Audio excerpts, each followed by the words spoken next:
Bwana awabariki nyote wa mama.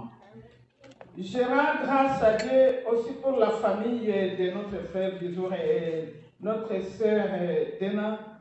Anamshukuru pia Mungu kwa ajili ya jamaa ya ndugu Bizuri na mama Dena.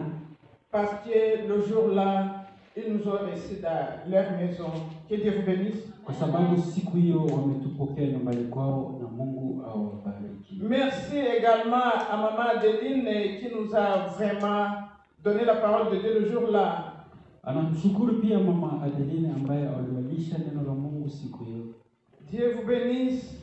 Mungu akubariki. Le dimanche aussi, nous avons entendu la parole de Dieu. Na siku ya Mungu iliyopita tulisikia neno la Bwana. Ça a été vraiment magnifique. Ilikuwa nzuri sana. Par le canal de son serviteur, pasteur Moïse. Kwa njia ya mtumishi wake Pasteur Moïse. Que Dieu bénisse toute l'église. Mungu aibariki kanisa nzima. Nous allons lire la parole de Dieu dans le livre de Matthieu. Tutaenda kusoma neno la Mungu katika kitabu ya Mathayo. Matthieu, c'est le chapitre 26. Mathayo sura yake ya 26.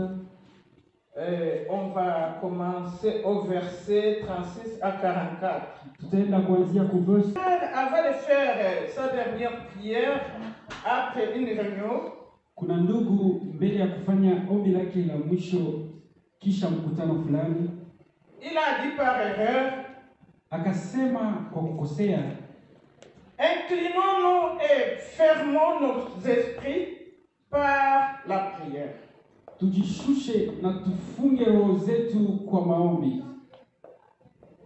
C'est ça qu'il a dit. Ndiyo maneno aliyosema. Inclinons-nous et fermons nos esprits par la prière. Tujikunje na tufunge roho zetu kupitia maombi. Il faut remettre la prière au centre de nos vies. Inabidi kuweka maombi katikati ya maisha yetu. Prier. Tuombe. Prier. Tuombe.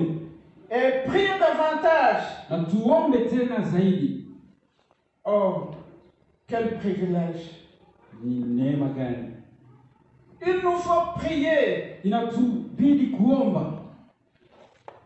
Et pourquoi devons-nous prier? Na sababu gani tunahitajika kuomba? La prière a beaucoup de qualités. Maombi ina matendo mengi. La prière a beaucoup de qualités. Maombi ina ubora mwingi zaidi. Et si nous nous levons pour prier, na tunaposimama kwa kuomba, ce n'est pas l'amusement. Sio kumchezo hapana. Ce n'est pas comme les enfants qui sont en train de jouer. Sio kama watoto wanakuwa wakicheza. Ce n'est pas un rituel. Sio kama ni ibada fulani. Ce n'est pas une idolâtrie. Sio kwamba ni maombezi ya sanamu fulani. C'est pas quelque chose de marcher comme nous voulons. Sio kama kitu ya kutembelea jinsi tunavyotaka. Mais c'est un privilège. Ila ni neema. C'est un privilège que nous recevons pour que nous puissions parler avec le Seigneur. Ni neema ambayo tumepokea ili tupate kuzungumza pamoja na Bwana. Et pour parler avec le Seigneur, na kwa kuzungumza pamoja na Bwana, des fois nous sommes là avec tremblement. Wakati mwingine tunaenda tukitetemeka. Même les anges du ciel, hata malaika wa mbingu, pour se rapprocher de Dieu, ils tremblent. Kwa kumsogelea Mungu wanatetemeka. Ils ont la crainte. Wanauoga. C'est pour cela que pour prier, vraiment il y a des qualités qu'il nous faut avoir. Ndio maana kwa kuomba kuna ubora wingi inabidi tuwe nao. Et là, ce que nous voulons voir ce soir, na ile ambayo tutaenda kuona jioni ya leo, c'est les qualités de la vraie prière. Ni ubora wa maombi unaohitajika. Les qualités d'une vraie prière. Ni ubora wa maombi mazuri. Comme nous venons de lire à propos de la prière, Kama vile tunamaliza kusoma kwa ajili ya maombi, si Jésus avait besoin de prier, kama Yesu Kristo alitamani kuomba, combien plus forte raison nous n'avons pas le courage de prier. mara ngapi sisi hatuhitaji kuwa na hiyo bidii ya maombi? Il nous faut aussi prier. Inatubidi pia kuomba. Et que devons-nous apprendre à Jésus? Na nini inahitajika sisi tufunzwe kupitia Yesu Kristo? Là, nous devons parler de 7 choses qui vont nous apprendre à mieux prier ou bien avoir la prière de qualité. Hapo tutaenda kujifunza mambo masaba ambayo tutatusaidia kuomba wala kuwa na maombi yanayompendeza Mungu, maombi bora. Personne ne peut mettre à cause la profondeur spirituelle ni la sincérité de notre Seigneur Jésus-Christ. Hakuna yule ambaye anaweza kataa hiyo uhaki au undani wa Bwana wetu Yesu Kristo. Donc le premier, ou bien la première qualité, c'est la sincérité. Na ubora wa kwanza ni ukweli. Pour prier. Yesu Kristo alienda huko Gethsemane kwa kuomba. Et Judas qui devait le livrer, il connaissait que Jésus devrait se trouver là. Na Yuda ambaye alitamani kumtoa alijua kwamba Yesu Kristo atakuwa mahali hapo. Et la parole de Dieu nous dit, Na neno la Bwana linatuambia quand Jésus priait, wakati Yesu Kristo alikuwa anaomba, la sueur tomba comme des gréements de sang. kuna jasho ilikuwa inamwangika kama damu, kama vile Les gréements, kama vile mambegu ya damu. oui, oui, c'est ça. Le prophète Jérémie nous dit, Na huyo nabii Yeremia anatuambia, il nous dit de chercher Dieu de tout notre cœur. anatuambia tumtafute Mungu kwa moyo wetu wote. Et cela nous pouvons lire, donc vous pouvez le trouver dans Jérémie 29, 13. Na yale maneno tutaipata katika kitabu ya Yeremia 29:13. L'hypocrisie, la malhonnêteté et le péché de tout genre, c'est ça qui détruisent les chrétiens. Hiyo hali ya ujanja ya namna yote ndio inaharibu Ukristo wetu. Je vais vous dire une chose à propos d'une sœur. Nitawaambia kitu fulani kwa ajili ya dada fulani. Quand on était au pays au Congo, wakati tulikuwa huko nyumbani Kongo, on avait l'habitude d'aller prier il y avait des maisons spéciales pour la prière. Kulikuwa manyumba ambazo zilikuwa machumba zinaandaliwa kwa ajili ya maombi. Et chaque fois qu'on se présentait pour prier, na kila wakati tulikuwa tumejikutanika hapo kwa kuomba, la sœur était toujours blâmée par la parole de Dieu. Huyo dada alikuwa tu anashotwa kidole na maneno ya Mungu. On disait, tu as encore fait le péché aujourd'hui. Walikuwa wanamwambia tena umefanya dhambi leo. Et quand on parlait à cette sœur, na wakati walikuwa wanaongea na huyo dada, tout le monde était vraiment bouleversé. Kila mtu alikuwa ananungunika. Parce que ça désordonnait tout ce qu'on pouvait faire comme la prière. Kwa sababu yalikuwa yanaharibu hiyo hali ya maombi tulikuwa nayo. À cause du péché d'une seule personne. Kwa sababu ya dhambi ya mtu mmoja tu. Et un jour, quand j'étais chez moi à la maison, na siku moja alipokuwa kwake nyumbani, la sœur est venue. Huyo dada alikuja. Elle commençait à me dire, akaanza kuniambia, je suis en train d'être brûlé partout dans mon corps. Hapa nasikia niko naungua mahali pote. C'est comme il y a du feu dans tout mon corps. Na kama ni kama vile kuna moto kwa mwili wangu mzima. Alors, comme tu as le message pour moi, dis-moi le message que le Seigneur a dit. Kwa hiyo kama una neno kwa ajili yangu, niambie neno ambao Mungu amesema. J'ai dit, moi, j'ai pas de message pour toi aujourd'hui. Nikamwambia mimi sina ujumbe kwa ajili yako. Et quelques jours plus tard, na siku chache baada ya hapo, je dormais, alikuwa akilala, et la voix du Seigneur est venue me dire, na neno la Bwana likakuja kuniambia, la sœur telle, elle est enceinte. Dada fulani ana ujauzito. Je me suis réveillé. Nikaamka. J'ai dit non, non, non, non, non. Loin de moi, Satan. Nikasema hapana, mbali na mimi mawazo ya shetani. Je peux pas supporter ça. Siwezi kuyakubali haya. Et aussitôt quand je me suis couché encore, na wakati tena nimerudia kulala, la voix est revenue. Hiyo neno ikanijia tena. Je suis en train de te dire la vérité que telle est enceinte, tu commences à dire que moi je suis le Satan. Niko nakuambia ya kwamba fulani ana ujauzito, wewe unaanza kuniambia mimi ni shetani. Je me suis réveillé. Nikaamka mara nyingine. Oh Seigneur, pardonne-moi. Kamwambia Mungu nisamehe. Je ne savais pas que c'est ça. Sikujua ya kwamba. Très tôt matin, je suis parti avec une autre sœur. Na asubuhi mapema nikaenda pamoja na dada mwingine. Nous sommes partis voir la sœur. Tukaenda kumwona huyo dada. Et quand elle nous a vu venir, na wakati alituona tunakuja, oui, dis-moi, c'est quoi? Akasema ndio, niambie ni nini? Vous connaissez déjà tout. Mnajua yote tayari. Et nous avons dit non, plutôt, c'est quoi? Qu'as-tu fait? Tukasema hapana. Ni nini umefanya nini? Oui, c'est la vérité. Akasema ndio, ni ukweli. Je suis enceinte. Nina ujauzito. La sincérité. Kusema ukweli. Jésus était sincère.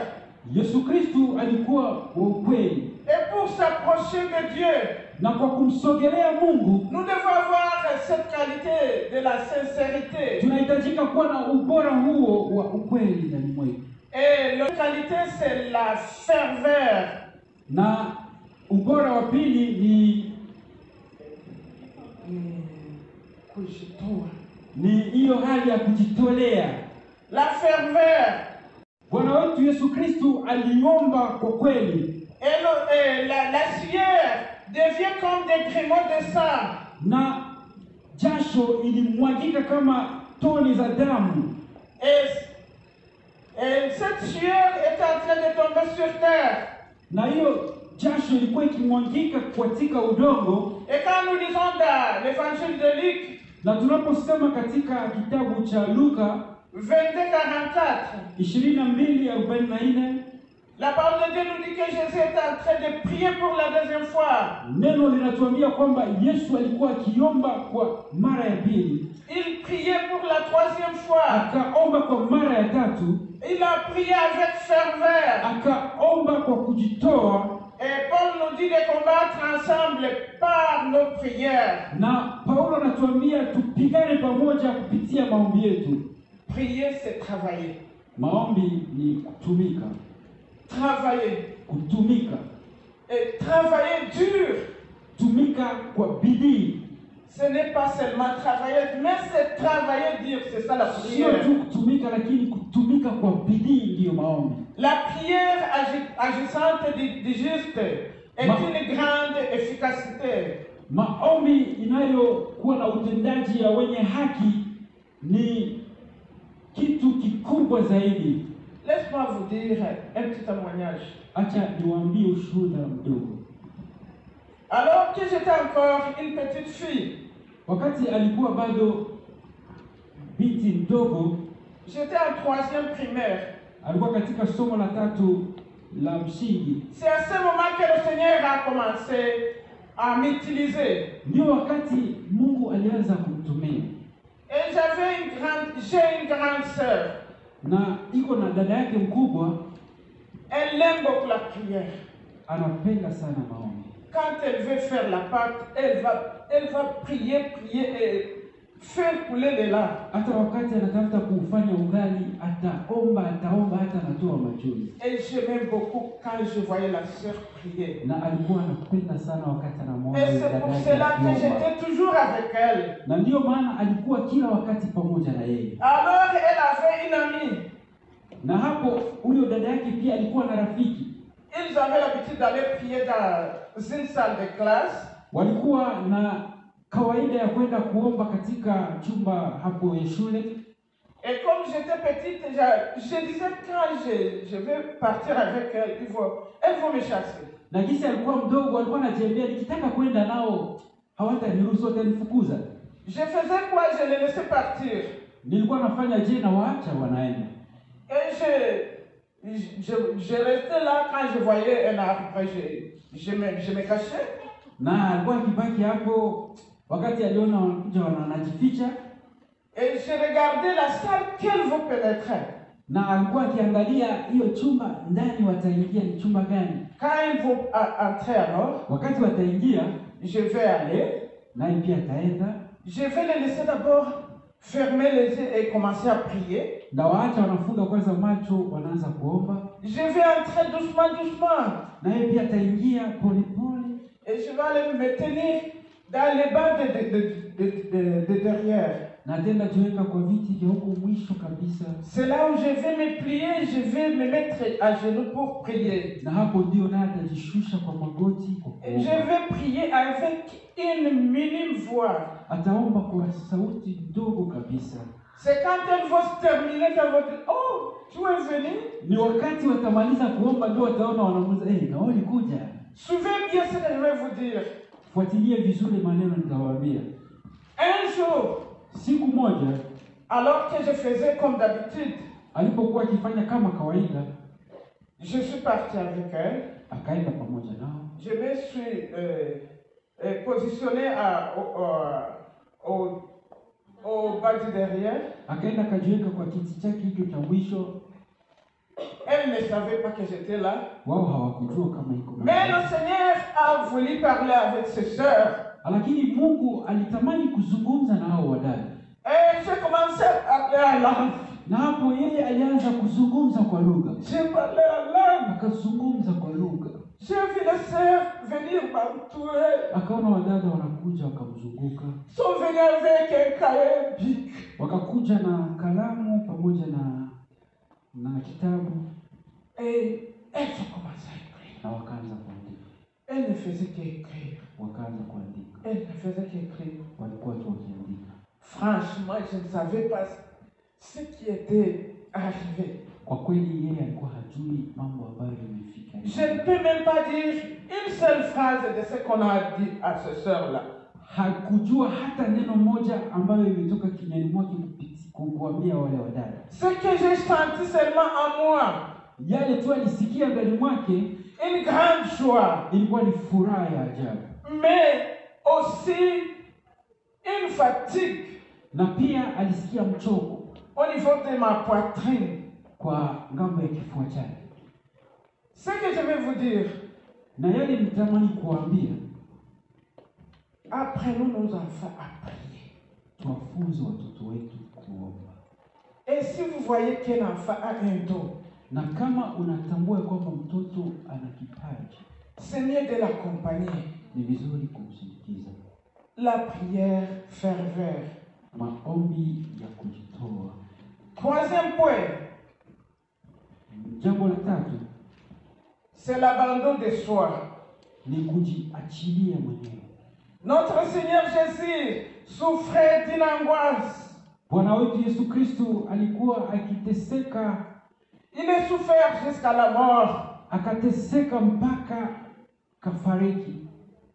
Selon Matthieu, la parole de Dieu nous dit, kwa kitabu ya Mathayo neno la Bwana linatuambia, il se jeta à la face contre terre. Akajitupa sura kwa udongo. Et selon Luc, na kupitia Luka, lui il dit qu'il s'est mis à genoux. Luka anasema akajiweka kwa magoti. Mon frère, ma soeur, kaka na dada zangu, nous n'avons pas de position pour aller à la rencontre de notre Dieu. Hatuna hali yoyote ya kuenda kukutanana na Bwana wetu. Si tu veux prier, kama unataka kuomba, tu peux te mettre debout. Unaweza kusimama. Tu peux t'allonger quelque part. Unaweza ukajilaza mahali. Tu peux te mettre à genoux. Unaweza ukajiweka kwa magoti. L'essentiel est de prier avec un cœur pur. Ya muhimu ni kuomba pamoja na moyo unaokuwa safi. Abandon de soi. Kujikatalia mwenyewe. Des fois, nous disons que nous allons prier pour que Dieu nous donne l'esprit de l'humilité. Wakati mwingine tunajiambia kwamba tutaomba ili Mungu atupatie moyo wa kujishusha. Mais c'est à nous-mêmes de chercher et d'apprendre à nous humilier. Ila ni kwetu sisi peke yetu kwa kutafuta na kujifunza jinsi ya kujishusha. Dans cette prière de l'abandon de soi, kupitia yale maombi ya kujikatalia mwenyewe, on se donne, tunajitoa, on s'abaisse, tunajishusha, et là le Seigneur va venir, il va être avec nous. Na hapo Bwana atakuja na atakaa pamoja nasi. La parabole classique de notre Seigneur Jésus-Christ en Luc 18, kuna yale fumbo ambayo iko katika kitabu ya Luka 18. Quand Jésus parlait de ce pharisien et le publicain, wakati Yesu Kristo alikuwa akiongea kwa ajili ya mfarisayo na mtoza ushuru, la parole de Dieu nous dit que le publicain s'est frappé simplement dans la poitrine. Neno la Mungu linatuambia kwamba huyo mtoza ushuru alijipiga tu kwa kifua chake. Et il disait, na akasema, oh Dieu, Baba, sois apaisé envers moi. Uwe na uwe radhi. Amen. Moi le pécheur. Mimi mwenye dhambi. Oh Dieu, sois apaisé envers moi le pécheur. Oh Baba, uniwe radhi mimi mwenye dhambi. Toi et moi, nous devons aussi savoir que nous sommes des pécheurs. Mimi na wewe inahitajika kujua pia kwamba tuko wenye dhambi. Et nous abaisser et demander pardon à notre Dieu. Na tujishushe tukiomba msamaha kwa Parce que c'est lui qui abaisse les gens qui se lèvent. Kwa sababu ni yeye ndiye anawashusha wale wanaojiinua. Et les humbles, c'est eux qui sont élevés. Na ni yeye ndio anawainua wale wanaojishusha. Et pour la quatrième qualité de la bonne prière, na ubora wa nne wa maombi mazuri, c'est la persévérance. Ni hiyo ya kujitoa kwa bidii. La persévérance. Hiyo ya kujitoa kwa bidii. Notre Seigneur Jésus n'a pas perdu sa foi. Bwana wetu Yesu Kristo hakupoteza imani yake. Bien qu'il a eu l'occasion de prier 3 fois. Ingawa alipata hiyo nafasi ya kuomba mara 3. Et 3 fois il a trouvé ses disciples en train de dormir. Na mara 3 aliwakutana wale wafuasi wake wakisinzia. Mais il n'a pas cessé de prier. Lakini hakuacha kuomba. Et il n'a pas cessé de pardonner ses disciples. Na hakuacha kuwasamehe wafuasi wake. Et Jésus, il était en train de prier fort. Na Yesu alikuwa akiomba kwa sauti kubwa. Mais Dieu disait toujours non. Ila Bwana Mungu alisema tu hapana.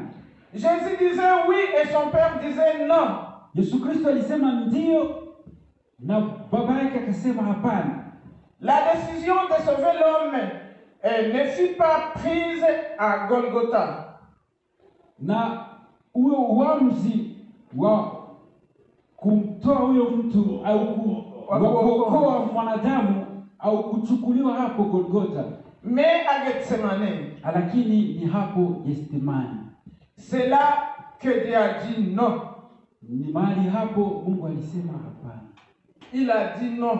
Akasema hapana. Parce que Jésus était en train de prier une seule prière. Kwa sababu Yesu alikuwa akiomba maombi moja tu. Tous ces moments qu'il était en train de prier, c'était une seule prière. Kwa wakati ule wote alikuwa akiomba na éloigne-moi de ce coup. Nipitishie mbali kikombe hiki. Éloigne-moi de cette coupe. Nipitishie mbali kikombe hiki. C'était ça la prière de Jésus. Hiyo ndio ilikuwa maombi ya Yesu Kristo. Mais son père était en train de dire non. Lakini baba yake alikuwa akisema hapana. Et pour finir, Jésus a accepté, il a dit oui à son Père. Na kwa mwisho Yesu Kristo akakubali akasema ndio kwa Baba yake. La cinquième qualité, c'est la vigilance. Na ubora wa tano ni umakini. La vigilance. Umakini. L'esprit est bien disposé, mais la chair est faible. Moyo uko tayari lakini mwili ni mdhaifu. Et ici Jésus, il a parlé à ses disciples. Na hapo Yesu Kristo alisema na wafuasi wake. Il est en train de leur dire de veiller avec lui. Alikuwa akiwaambia wakeshe pamoja naye. Au lieu de veiller, ils étaient endormis profondément. Na baada ya kukesha walikuwa wakisinzia kabisa. C'est comme toi et moi. Ni kama huyo na mimi. Nous dormons profondément. Tunalala kabisa. Au lieu de nous réveiller pour prier, bali ya kuamuka kwa kuomba, nous sommes vraiment dominés par le sommeil. Tunafungwa zaidi na usingizi. Et tu as un mauvais rêve. Na hapo utapata ndoto mbaya. Et tu continues à somnoler là, tu ne peux même pas te réveiller. Na unaendelea tu kusinzia, hautaamka hata. Ce n'est pas une bonne chose. Sio jambo nzuri. Même si tu es tellement fatigué. Hata wewe ni umechoka namna gani. Et que tu as un rêve. Na ukiwa na ndoto. Et on t'a montré quelque chose à propos de ton frère, de ta sœur. Na kama wamekuonesha jambo fulani kwa ajili ya ndugu ama dada fulani. Efforce-toi et réveille-toi pour prier. Jipe nguvu na waamke kwa kuomba. Prie pour ton frère, prie pour ta sœur. Umuombee huyo dada, umuombee huyo kaka. Prie pour celui-là qui ne connaît pas encore Dieu. Umuombee huyo ambaye bado hajamjua Mungu. La prière exige l'endurance. Maombi inaomba kujitolea. Un sens d'éveil. Hiyo hali ya kuwa macho. Donc c'est quelque chose qu'on doit faire urgemment. Ni kitu ambacho inahitajika kufanya kwa upesi. La prière c'est une lutte. Maombi ni kama vile vita fulani. Effectivement, nous sommes sauvés par la grâce. Kwa kweli tumekombolewa kwa neema. Et c'est pour cela que nous luttons jour et nuit pour que nous puissions garder notre foi. Na ndio maana tunapiganisha kila siku ili tulinde imani yetu. Il y a des choses qui luttent dans nous. Kuna vitu ambavyo vinapigana ndani mwetu. C'est le péché et la sanctification. Kuna dhambi na utakaso. Et à ce moment-là, c'est à nous de faire la bataille. Na kwa wakati huo ni kwetu kufanya vita. Gagner ou ne pas gagner. Tushinde ama tushindwe. On va gagner ou bien on va perdre. Tutashinda ama tutashindwa. Mais c'est pour nous l'occasion de veiller dans la prière. Ila ni kwetu nafasi ya kukesha katika maombi. Si nous vivons dans l'hypocrisie, la prière ne peut pas atteindre notre Dieu. Kama tunaishi katika unafiki, maombi haitakaa ndani ya maisha yetu. Bien que Dieu avait dit non, ingawa Mungu amesema hapana, à la demande de son fils Jésus, kwa ombi ya mwana wake Yesu Kristo, mais il a envoyé quand même un ange pour qu'il puisse le servir. Lakini amemuagiza malaika ili apate kumtumikia. La prière c'est la foi. Maombi ni imani. Et c'est ça la sixième qualité pour la vraie prière. Na hiyo ni ubora wa sita kwa maombi mazuri. Alors, tout ce que nous demandons, le Seigneur va nous donner à travers la prière. Kwa hiyo kila tunachokumuomba Bwana atatupatia kupitia maombi. Et tout ce que nous avons prié, acceptons ou ayons la foi que nous l'avons déjà trouvé. Na kila hicho ambacho tumeomba tukubali au tuwe na imani ya kwamba tumeshapewa. C'est la prière par la foi qui doit sauver les malades. Ni hiyo maombi ya imani ndio inaweza kuponya wagonjwa. C'est la prière par la foi qui va sauver les gens qui sont encore dans le péché. Ni hiyo maombi kupitia imani ndio inaweza kuwaokoa wale wanakaa katika dhambi. Pas seulement que Dieu va faire quelque chose. Kwa sio tu kwamba Mungu atafanya kitu fulani, mais par la foi, ila kupitia imani il l'a déjà fait. ameshafanya zamani. Et la septième c'est pas caractéristique, la septième qualité d'une vraie prière, Na ubora wa saba wa maombi mazuri, que ta volonté soit faite. mapenzi yako ifanyike. Que ta volonté soit faite. Mapenzi yako yafanyike. Là, c'est la prière de notre Seigneur Jésus-Christ. Hiyo ni maombi ya Bwana wetu Yesu Kristo. Dans Luc 22:42, Kwa Luka 22:42, dans notre Père, kwa hiyo maombi ya Baba yetu, que ta volonté soit faite. mapenzi yako yafanyike. Sur la terre comme au ciel. Hapa duniani kama mbinguni. Rappelons-nous de cette chose importante. Tukumbuke hiyo kitu ya muhimu. Dans un monde qui change, Katika dunia hii inayobadilika, on doit connaître et retenir ce qui ne change pas. tunahitajika kujua na kuyashika yale ambayo haibadiliki. Si vous ne savez pas ce qui ne change pas, Kama hamjui yale ambayo haibadiliki, vous changerez ce qu'il ne faut pas changer. mtaenda kubadilisha yale hayahitajiki kubadilishwa.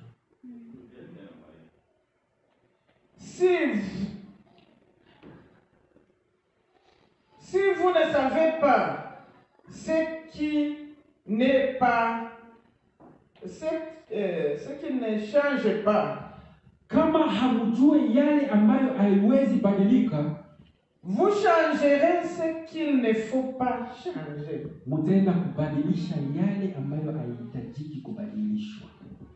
La prière n'a pas de sens si ce n'est pas la volonté, si ce n'est pas dans la volonté de Dieu. Maombi hayana maana kama sio katika mapenzi ya Mungu. Nous devons prier tout en cherchant la volonté de Dieu. Inahitajika tuombe kwa kutafuta mapenzi ya Mungu. Moi, quand je prêche, Mimi ninapokuhubiri, je n'aime pas rester longtemps. Ça, c'est vrai. sitaji sana kubaki muda mrefu. Nous avons parlé de 7 caractéristiques d'une bonne prière. Tulienda zungumzia ubora 7 wa maombi mazuri. Et comme récapitulation, Na tukiyachambua tena kidogo, nous avons parlé de la sincérité, tuliomba kwa ajili ya ukweli, ferveur, kujitoa, l'abandon de soi. Merci beaucoup. Oui. kujikatalia mwenyewe, Oui. kujitolea, La foi, umakini, imani. et que ta volonté parfaite de Dieu. Wow. Amen. Amen. Amen. Amen. Amen. Amen. Et je termine par là, en invitant notre berger de venir peut-être encore dire 2 choses. Et surtout pour la prière. Amen. Je ne veux pas dire autre chose Sitaenda sema maneno mengine parce que sa prédication est complète. kwa sababu mafundisho yake yalikuwa yameenea. Retenons seulement les 7 qualités d'une vraie prière. Twende tuyaweke yale mambo matatu ya masaba ya maombi Mais mazuri. pour moi, la 7e qualité m'a brisé. Lakini kwake hiyo ubora wa 7 umemvunja kabisa. Que ta volonté soit faite. Mapenzi yako yafanyike. Sommes-nous prêts et prêtes à dire devant le Seigneur que ta volonté soit faite? Yaani tuko tayari kusema mbele ya Bwana mapenzi yako yafanyike? Est-ce que sommes-nous prêts et prêtes à accomplir la volonté de Dieu? Kweli tuko tayari kuyatimiza mapenzi ya Mungu? Je vais vous dire une chose ce soir. Nitaenda kuambia jambo moja jioni ya La leo. volonté de Dieu n'est pas du tout douce. Mapenzi ya Mungu sio mazuri tu. La volonté de Dieu est amère. Mapenzi ya Mungu ni machungu pia. La volonté de Dieu exige le sacrifice. Mapenzi ya Mungu inaomba kujitoa. C'est à cause de cette volonté de Dieu que Jésus-Christ a accepté de monter sur la croix pour être Ni sacrifié. kwa sababu ya mapenzi ya Mungu ndiyo Yesu Kristo alikubali kupanda msalabani kwa kujitoa kwa kifo. Méditons sur cette volonté. Twende tutafakari kwa ajili ya C'est mapenzi. en accomplissant cette volonté Ni kwa kutimiza yale mapenzi que nous arriverons dans le royaume de Dieu. ndiyo tutafikia ufalme wa Sans Mungu. accomplir cette Ni volonté, kwa kutimiza yale mapenzi. nous tomberons en panne en cours de route. Kama hatutimizi hayo mapenzi, tutaanguka katikati ya La njia. volonté de Dieu. Mapenzi ya Mungu. Cette expression me donne la chair de poule. Hiyo imenipatia kutetemeka Parce katika que moyo. d'habitude, la volonté de Dieu ne demeure pas en nous. Kwa sababu kwa kawaida mapenzi ya Mungu haikae ndani À mwetu. ce moment où nous vivons une époque de liberté et des droits de l'homme, Kwa wakati huu tunaishi wakati wa uhuru na sheria za wanadamu. nous voulons réclamer nos droits. Tunataka kujiombea sheria Mais zetu. nous refusons de reconnaître les droits de Dieu sur nous et sur son Église. Ila tunakataa kukubali sheria za Mungu kwetu. La volonté de Kanisa Dieu. lake. Mapenzi ya Mungu. Si les chrétiens d'aujourd'hui devraient accepter d'accomplir la volonté de Dieu, Kama Wakristo wa leo walienda kuitika kutimiza mapenzi ya Mungu, cela allait constituer une bombe qui allait exploser. yale yangetengeneza bomu ambayo ingeenda kupasuka. Une bombe qui allait exploser non pour détruire, mais pour guérir. Hiyo bomu haingepasuka kwa kuharibu, lakini kwa kuponya. La volonté de Dieu. Mapenzi ya Je Mungu. demande à Dieu de m'aider Namwomba Mungu et anisaidie de m'expliquer. na kunifasiria. Alléluia. Amen. Mais Jésus Ila Bwana Yesu Kristo a essayé d'expliquer cela. alijaribu kufasiria Il, mambo dans haya. sa prière sacerdotale, Kwa yale maombi yake ya hapo mwisho, il a dit, alisema la volonté de Dieu, mapenzi ya ta volonté, mapenzi yako c'est qu'ils te connaissent.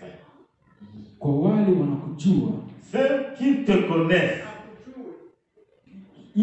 ili wao wakujue. Il était en train de prier pour ses disciples. Alikuwa akiomba kwa ajili Et ya il dit à wale wafuasi Dieu, wake. oh Dieu, ta volonté, c'est qu'ils te connaissent. Akamwambia Mungu, mapenzi yake ni kwamba Et hao ça, wakujue, c'est très fort. na yale ni ya muhimu zaidi. Nous ne connaissons pas Dieu. Hatujui Mungu, Nous ne connaissons pas la volonté de Dieu. hatuyajui mapenzi ya Mungu. Une prière simple, Maombi machache, qu'ils te connaissent, nani anakujua? qu'ils connaissent la vérité, Ajue ukweli wako, qu'ils mettent ta parole en application ta parole. aweke mambo yako, maneno yako katika kazi. La volonté de Dieu. Mapenzi ya Mungu. Que Dieu nous aide. Mungu Que atusaidie. Dieu nous aide. Mungu atusaidie. Moi, je connais et je le connais. Yeye anajua na anafahamu. Que ce n'est pas la volonté de Dieu que je mets toujours à la première place. Anajua ya kwamba sio mapenzi ya Mungu tu anaweka kwa. Je reconnais que c'est ma volonté. Dans tout ce que je fais, c'est ma Anajua volonté. ya kwamba mambo mengi anayoyafanya ni mapenzi yake. Et je demande à Dieu de m'accorder sa grâce. Na anamwomba Mungu amjalie neema. Et pour pouvoir faire la volonté de Dieu, Na ili apate kufanya mapenzi ya Mungu, il faut se renier. inabidi kujikatalia Accorder à Jésus-Christ la première place. kwa kumpatia Yesu Kristo nafasi ya kwanza, Lui laisser agir dans nos vies. kumwacha atende katika maisha Lui yetu, laisser diriger ma vie. kumwacha aongoze maisha yetu. C'est pourquoi l'apôtre Paul, lui, avait accédé à ce niveau-là, à cette dimension. Ndio maana mtume Paulo yeye amefikia hali yale. C'est pourquoi en Galates 2, chapitre 1, verset 20, il a chanté hymne. Ndio maana kupitia Wagalatia en disant, Paulo alifanya nyimbo fulani j'ai été crucifié avec Christ. akisema nimesulubiwa pamoja na Kristo. J'ai été crucifié avec Christ. Nimesulubiwa pamoja na Kristo. Ça, c'est un témoignage. Hiyo ni ushuhuda. Un témoignage que n'importe qui parmi les comètes des mortels ne peut témoigner. Ni ushuhuda ambayo hakuna yule anaweza kutoa. Même toi là où tu es, tu ne peux pas oser dire j'ai été crucifié avec Christ. Hata wewe mahali ulipo hawezi sema kwamba nimesulubiwa Mais pamoja na l'apôtre Paul Kristo. était très sincère. Ila huyu mtume Paulo alikuwa En disant, katika j'ai ukweli été kabisa. crucifié avec Christ.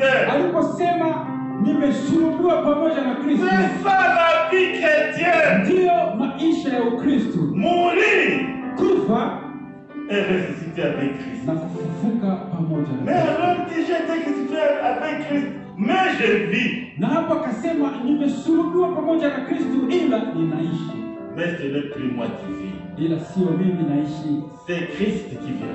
ni Kristo anaishi ndani mwangu. Voilà la Amen. Amen.